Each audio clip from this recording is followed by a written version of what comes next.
पत्रकार भी बहुत सारे हमारे परिचित हैं, लेकिन जो नया जनरेशन आया है हो सकता है वो हमसे अपरिचित हो। जैसा अभी शब्बीर साहब ने बताया कि हनुमंत राव जी ने एक सिलसिला रखा है, कंटिन्यूटी बना के रखा है कि वो राजीव गांधी मेमोरियल एक क्रिकेट मैच वो कराते हैं बिलो अंडर 19 हर वर्ष। कई बार मुझे उसमें शामिल होने का मौका मिला है और कल इसी सिलसिले में हम हैदराबाद आए थे। कल उस कार्यक्रम का उद्घाटन करना था। जब हैदराबाद आए तो मैंने महसूस किया, ज़रूरी समझा कि गांधी भवन जो हम लोगों के लिए बहुत ही महत्व रखता है, वहाँ जाना चाहिए। और साथ में जब गांधी भवन आ रहे थे तो बहुत समय से हैदराबाद के पत्रकारों से सीधा मेरा संवाद नहीं हुआ था, इसलिए मैंने सोचा कि इसका लाभ उठाया जाए। और रेवंत रेड्डी साहब जो हमारे अध्यक्ष हैं, उनकी भी इच्छा थी कि यहाँ प्रेस वालों को संबोधित करें, तो इसलिए आज आपके बीच में आया हूँ। आज तेलंगाना की जो राजनीति है वो आप सबको वाकिफ़ है, सब उससे परिचित हैं।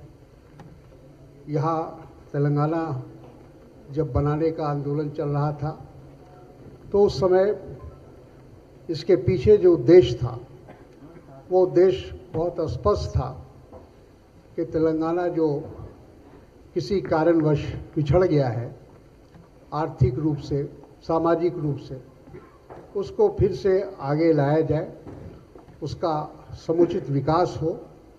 यहाँ की जो मूल समस्या है वो चाहे गरीबी है, चाहे बेरोजगारी है, पानी की समस्या है और इस तरह की जितनी भी समस्याएं थी वही उसका समाधान होगा। एक नया राज्य बनेगा, एक खुशहाल राज्य बनेगा और जो भी समस्या जो उस समय थी उसका समाधान हो। लेकिन अब 8 साल पूरे हो गए हैं और यहाँ की जो सरकार है, यहाँ के जो मुख्यमंत्री हैं, जहाँ तक मैं जानता हूँ, मुझे बताया गया है कि जब उनको हैंडओवर किया गया था सरकार हम लोगों ने, तो 10,000 करोड़ सरप्लस था राज्य के पास। लेकिन आज शायद 5 लाख करोड़ का आज बोझ है इस राज्य के ऊपर, कर्ज का बोझ है। तो क्या अंतर आया, क्या नहीं आया, ये तो हम अपनी आंखों से देख रहे हैं, महसूस कर रहे हैं। और तेलंगाना के लोगों में इस बात को लेकर बेचैनी है कि जो भी उनके साथ जो वादा किया गया था इस सरकार के द्वारा वो पूरा नहीं हुआ और लोग अब सही मानों में एक विकल्प की तलाश में है।